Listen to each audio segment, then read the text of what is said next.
Hello student, welcome to our YouTube channel commerce efficiency. आज की क्लास में हम कवर करेंगे सेकंड मेथड इन्फ्लेशन अकाउंटिंग का करंट कॉस्ट अकाउंटिंग यानी कि सीसीए मेथड। इसे लास्ट क्लास में हमने करंट परचेजिंग पावर मेथड है जो कंप्लीट कर लिया है। अगर अभी तक आपने लास्ट क्लास ही नहीं देखी, देखे ताकि आपकी स्टडी में कंसिस्टेंसी बनी रहे। अगर अभी तक आपने मेरे यूट्यूब चैनल कॉमर्स एफिशिएंसी को सब्सक्राइब नहीं किया, सब्सक्राइब कीजिए और बेल आइकन जरूर प्रेस कीजिए ताकि जब भी मैं न्यू वीडियोस अपलोड करूं सबसे पहले नोटिफिकेशन आपके पास जाए। आप वीडियोस को देखकर आपकी स्टडी बूस्ट अप हो। कवर करते कंसेप्ट के करंट कॉस्ट अकाउंटिंग मेथड होता क्या है। सीसीए मेथड के अंदर जब हम बैलेंस शीट बनाएंगे तो बैलेंस शीट में जो असेट्स दिखाई जाएगी उसे करंट कॉस्ट पे दिखाया जाएगा। करंट कॉस्ट ऑफ असेट का मतलब क्या होता है कि उसकी रिप्लेसमेंट कॉस्ट पे दिखाया जाएगा। रिप्लेसमेंट कॉस्ट एक ऐसी कॉस्ट होती है जो हमें ज़रूरत पड़ती है नई असेट को लेने के लिए जो सेम प्रोडक्टिव कैपेसिटी रखती हो करंट प्राइस पे। यानी कि हमने क्या करना है, पुरानी असेट को हटाना है, उसकी जगह नई असेट लेनी है। लेकिन जो नई असेट लेंगे हम वही सेम प्रोडक्टिव कैपेसिटी वाली लेंगे जो प्रोडक्टिव कैपेसिटी हमारी ओल्ड मशीन की है। लेकिन जो हम ये रिप्लेस कर रहे हैं न्यू असेट के साथ, तो वो न्यू असेट जो होगी वो करंट प्राइस पे ली जाएगी। फीचर्स क्या होती हैं सीसीए मेथड की, जितनी भी फिक्स्ड असेट्स होती हैं बैलेंस शीट के अंदर वो सभी की सभी जो बिजनेस के अंदर दिखाई जाएंगी उसके करंट कॉस्ट के ऊपर दिखाई जाएंगी, ना कि हिस्टोरिकल कॉस्ट के ऊपर।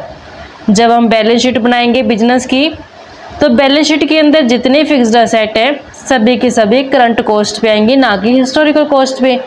सेकंड आता है इसी तरीके से जो इन्वेंट्री दिखाया जाएगा बैलेंस शीट के अंदर, वो जिस डेट को बैलेंस शीट बनाई गई है उस डेट को जो उसकी वैल्यू होगी ना इन्वेंट्री की, उसी वैल्यू पे इसको दिखाया जाएगा, ना कि जो कॉस्ट और रियलाइजेबल वैल्यू इन दोनों में जो कम होगा, जैसा कि हम हिस्टोरिकल अकाउंटिंग में करते थे।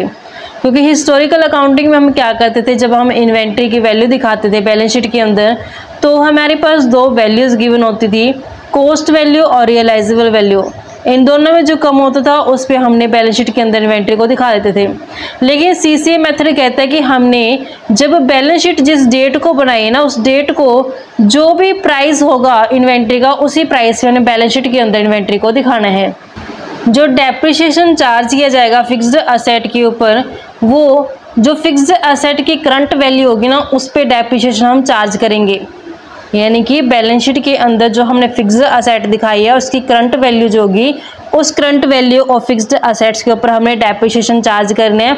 क्योंकि जब हम करंट वैल्यू फिक्स्ड असेट के ऊपर डेप्रिसिएशन चार्ज करेंगे तो ये जस्टिफाइबल होगा और रियलिस्टिक मेजर होगा, क्योंकि हमें इससे पता चल जाएगा कि जो कॉस्ट ऑफ रिसोर्स कंज्यूम किए गए हैं एक अकाउंटिंग पीरियड के दौरान कितनी है। यानी कि एक अकाउंटिंग पीरियड के दौरान जो रिसोर्स कंज्यूम किए गए हैं उनका कॉस्ट कितना, उसको हम आसानी से मेज़र कर पाएंगे। जो कॉस्ट ऑफ गुड सोल्ड है ड्यूरिंग द ईयर, यानी कि एक साल के दौरान जो cost of good sold I है वो डिटरमाइन की जाएगी प्रिवेलिंग प्राइजेस के ऊपर। प्रिवेलिंग प्राइस का मतलब क्या है कि जिस डेट को कंज्यूम किए गए ना वो रिसोर्स, उस डेट को क्या प्राइजेस हैं उसको लिया जाएगा cost of good sold calculate करते समय। And note on the date of purchase, हमने डेट ऑफ परचेज नहीं लेनी, हमने कौन सी डेट लेनी है जिस डेट को वो कंजप्शन की गई है। इन ए पीरियड ऑफ इन्फ्लेशन, जब हम इन्फ्लेशन के टाइम पे सेम ऑपरेशन लेवल को चलाते हैं, यानी कि हम क्या चाह रहे हैं बिजनेस का जो ऑपरेशन है जो उसके काम है वो सेम लेवल पे चलते रहें। लेकिन है क्या, इकोनॉमी में इन्फ्लेशन चल रही है, महंगाई चल रही है, तो हमें क्या करना पड़ेगा, वर्किंग कैपिटल की ज़्यादा ज़रूरत पड़ेगी। क्योंकि जब इन्फ्लेशन होता है और हमें अपने ऑपरेशंस का सेम लेवल मेंटेन करना होता है तो उसके लिए वर्किंग कैपिटल है जो ज़्यादा ज़रूरत पड़ती है। वर्किंग कैपिटल क्या होती है, जो हमें डे टू डे यानी कि हर रोज़ के खर्चों को पूरा करने के लिए जो ज़रूरत पड़ती है कैपिटल की उसे हम वर्किंग कैपिटल बोलते हैं। इसी मेथड के अंदर जो हमें वर्किंग कैपिटल की ज़्यादा ज़रूरत पड़ी है सबसे पहले हम उसे कंप्यूट करेंगे, फिर उसे चार्ज करेंगे रिवेन्यू से आइटम ऑफ कॉस्ट मान के। नेक्स्ट आता है जो सीसीए मेथड है वो डिफरेंस है किसका, between gain made from operation and the gain made from holding asset. यानी कि जब हम सीसीए मेथड लेते हैं ना उसमें सबसे पहले हम डिफरेंस फाइंड आउट करते हैं कि कितना गेन हुआ है ऑपरेशन से, यानी कि जो बिजनेस का मेन काम किया गया उससे कितना हमें गेन हो रहा है और कितना गेन हो रहा है असेट को होल्डिंग करने के। तो इन दोनों ही गेन में हम क्या करेंगे, सीसीए मेथड के अंदर डिफरेंस कैलकुलेट करेंगे।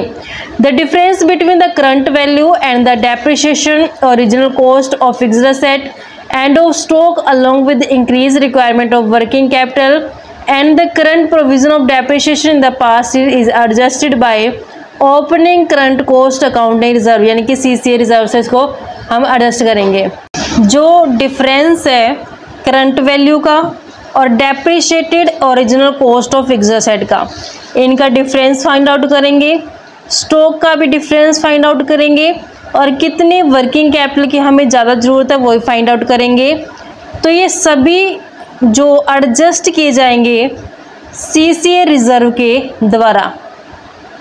नेक्स्ट आता है टेक्निक है preparing statement of profit and loss and balance sheet under current cost accounting CCA method, कि जब हम प्रिपेयर करते हैं statement of profit and loss और बैलेंस शीट सीसीए मेथड के अंदर तो किस टेक्निक को हम अडॉप्ट करते हैं। तो सबसे पहले आते हैं cost of sales adjustment. Cost of sale adjustment में जो ये एडजस्टमेंट होती है इसमें हम स्टॉक को बैलेंस शीट के अंदर दिखाते हैं करंट वैल्यू पे और एडजस्ट करके चलते हैं कॉस्ट ऑफ स्टॉक कंज्यूम को भी। नेक्स्ट आता है डेप्रिसिएशन एडजस्टमेंट। इस एडजस्टमेंट जो फिक्स्ड असेट होते हैं उसे रीस्टेट कर देते हैं हम, जो करंट कॉस्ट होती है और डेप्रिसिएशन भी कैलकुलेट किया जाता है इस रिवाइज्ड कॉस्ट के ऊपर। यानी कि जब हमने फिक्स्ड असेट को बैलेंस शीट के अंदर दिखाया है तो उसे हम रीस्टेट करके दिखाते हैं, यानी कि करंट कॉस्ट पे दिखाते हैं, और जो डेप्रिसिएशन होगा वो डेप्रिसिएशन भी रिवाइज्ड कॉस्ट के ऊपर ही चार्ज किया जाएगा। नेक्स्ट एडजस्टमेंट आती है monetary working capital adjustment.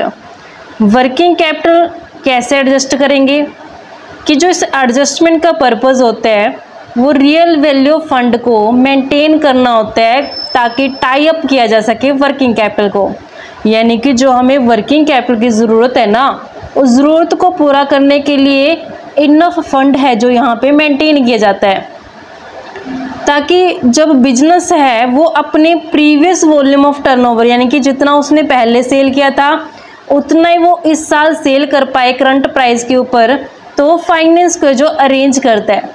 Next आते हैं गियरिंग एडजस्टमेंट।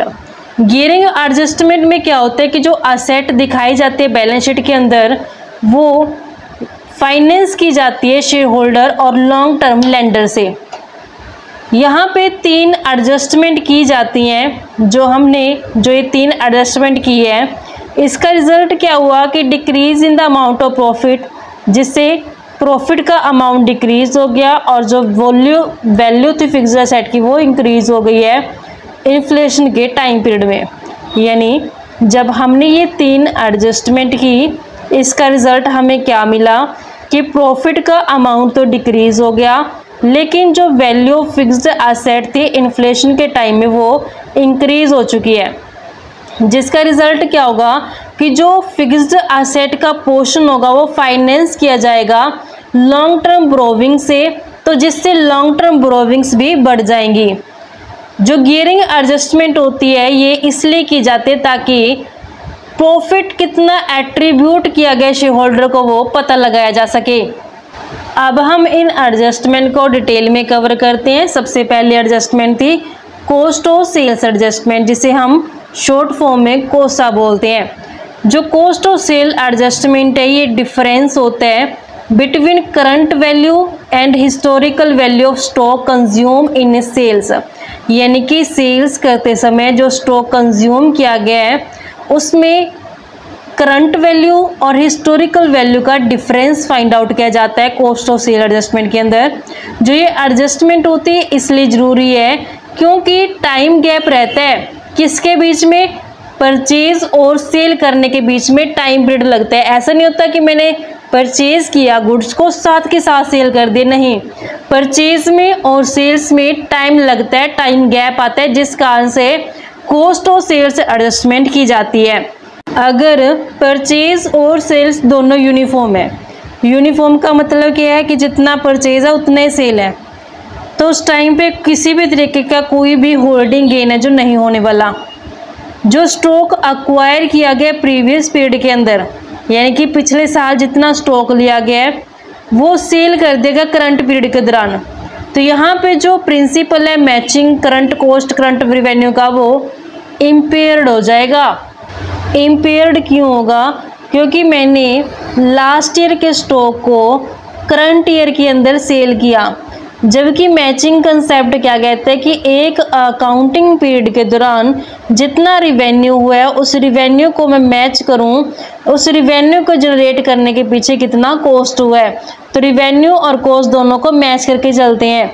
लेकिन यहाँ पे तो क्या हुआ कि प्रीवियस ईयर का स्टॉक था करंट ईयर में सेल हो गया, तो यहाँ पे जो मैचिंग कंसेप्ट है वो लागू नहीं कर पाएंगे।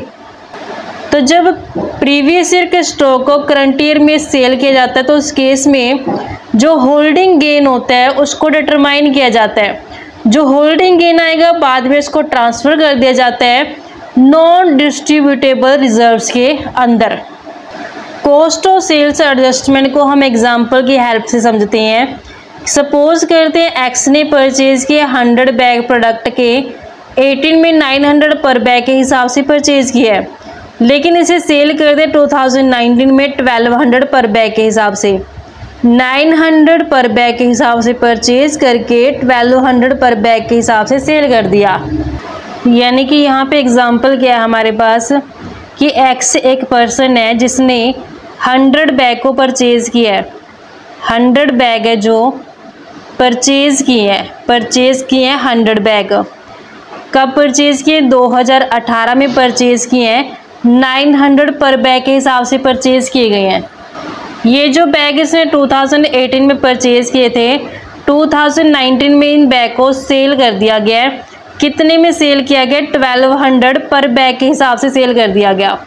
अब कहते हैं कि the price at which he can now purchase, कहता कि अगर आज यानी कि 2019 में अगर ये बैग परचेज करता ना तो आज इसको बैग कितने के मिलते हैं? 1000 रुपये के बैग मिलते हैं अगर ये आज 2019 में परचेज करे।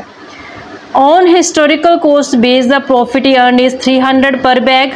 अगर हम हिस्टोरिकल कॉस्ट बैग बेस माने तो 300 पर बैग के हिसाब से क्या हो रहा है? प्रॉफिट हो रहा है। यानी कि प्रॉफिट कितना हो रहा है इसे? 300 पर बैग के हिसाब से हो रहा है। क्यों? क्योंकि इसने 900 में खरीद के 1200 में बेच दिया, तो 1200 और 900 की खरीद 1200 की सेल, तो 300 क्या कर लिया? प्रॉफिट कमा लिया। ये तो आया प्रॉफिट हिस्टोरिकल कॉस्ट बेस पे। अगर हम करंट कॉस्ट बेस से प्रॉफिट देखें तो सिर्फ 200 का बनता है। 200 का प्रॉफिट कैसे बनता है?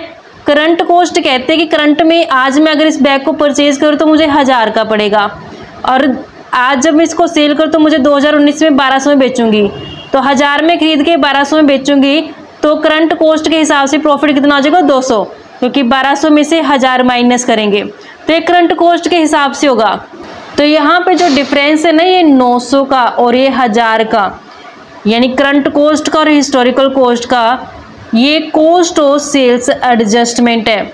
कॉस्ट ऑफ सेल्स एडजस्टमेंट को फाइंड आउट करने का फॉर्मूला होता है, इसका शॉर्ट फॉर्म है कोसा। इसको फाइंड आउट करते हैं C माइनस में O, माइनस में index average, closing stock index closing का, माइनस में ओपनिंग इंडेक्स ओपनिंग स्टॉक का। यानी कि यहाँ पे कॉस्ट ऑफ सेल्स एडजस्टमेंट में जो O है ये किसको डिनोट करते हैं? हिस्टोरिकल कॉस्ट ओपनिंग स्टॉक की। जो C डिनोट करता है हिस्टोरिकल कॉस्ट क्लोजिंग स्टॉक की।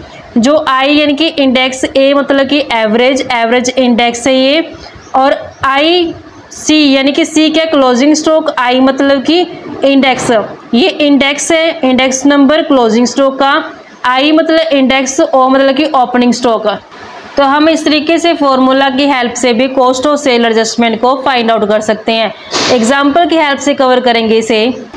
एग्जाम्पल गिवन है, कैलकुलेट करना है cost of sale adjustment. Following data given है, हिस्टोरिकल कॉस्ट है, इंडेक्स नंबर है, opening stock 60,000 index 160, purchase 5 lakh index 180, total available for sale 60 plus 5 lakh 560 हो गया, closing stock 80 index 200, cost of sale 480। तो 480 क्या है? हिस्टोरिकल कॉस्ट ऑफ सेल है। अब हमने इसको कॉस्ट ऑफ सेल एडजस्टमेंट को फाइंड आउट करना है। इसी फॉर्मूला की हेल्प से मैं cost of sale adjustment find out करती हैं। तो यहाँ पे मेरे पास क्लोजिंग स्टॉक गिवन है 80,000 का, 80,000 का क्लोजिंग स्टॉक गिवन है और 60,000 का ओपनिंग स्टॉक गिवन है, और एवरेज इंडेक्स भी मुझे ऑलरेडी स्टेटमेंट के अंदर गिवन है 180। क्लोजिंग स्टॉक मेरे पास गिवन है 80,000 से, और क्लोजिंग स्टॉक का जो इंडेक्स नंबर वो है 200। ओपनिंग स्टॉक मेरे पास 60,000 है और इसका इंडेक्स है 160। तो अब हम इसे सोल्व आउट करके फाइंड आउट कर सकते हैं आसानी से कॉस्ट ऑफ सेल्स एडजस्टमेंट को। 80 माइनस में 60 करेंगे तो हमारे पास बनती है वैल्यू 20,000, माइनस में 180 में एज इट इज लेती हूँ, सोल्व आउट करेंगे इसे तो मेरे पास ये बनती है वैल्यू 400, माइनस में ये डिवाइड करके वैल्यू आती है 375। 20,000 माइनस में 400 में से 375 माइनस करके 180 से मल्टीपल करेंगे 4,500 वैल्यू आती है। 20,000 में से 4,500 माइनस करेंगे 15,500 मेरे पास कॉस्ट ऑफ सेल एडजस्टमेंट आ गया। अब हम देखते हैं कि हिस्टोरिकल कॉस्ट ऑफ सेल कितनी थी। मेरे पास हिस्टोरिकल कॉस्ट ऑफ सेल यहाँ पे गिवन है 4,80,000 है। तो हिस्टोरिकल कॉस्ट ऑफ सेल है जो मेरे पास, हिस्टोरिकल कॉस्ट ऑफ सेल मेरे पास 4,80,000 है। इसमें हम ऐड करके चलते हैं कॉस्ट ऑफ सेल एडजस्टमेंट जो कितना है मेरे पास 15,500। तो मेरे पास टोटल 495,500 से एडजस्टेड कॉस्ट ऑफ सेल है जो फाइंड आउट हो गई है। तो इस तरीके से बच्चों हमारे पास ये कॉस्ट ऑफ सेल्स एडजस्टमेंट का कंसेप्ट बनता था। आई होप आपको क्लियर हो गया है। नेक्स्ट क्लास में next adjustment depreciation adjustment cover करेंगे। ऐसी ही रेगुलर क्लासेस के लिए आप मेरे यूट्यूब चैनल कॉमर्स एफिशिएंसी को सब्सक्राइब, लाइक और शेयर करें, बेल आइकन जरूर प्रेस करें ताकि जब भी मैं न्यू वीडियोस अपलोड करूं सबसे पहले नोटिफिकेशन आपके पास जाए, आप वीडियोस को देखकर आपकी स्टडी बूस्ट अप हो।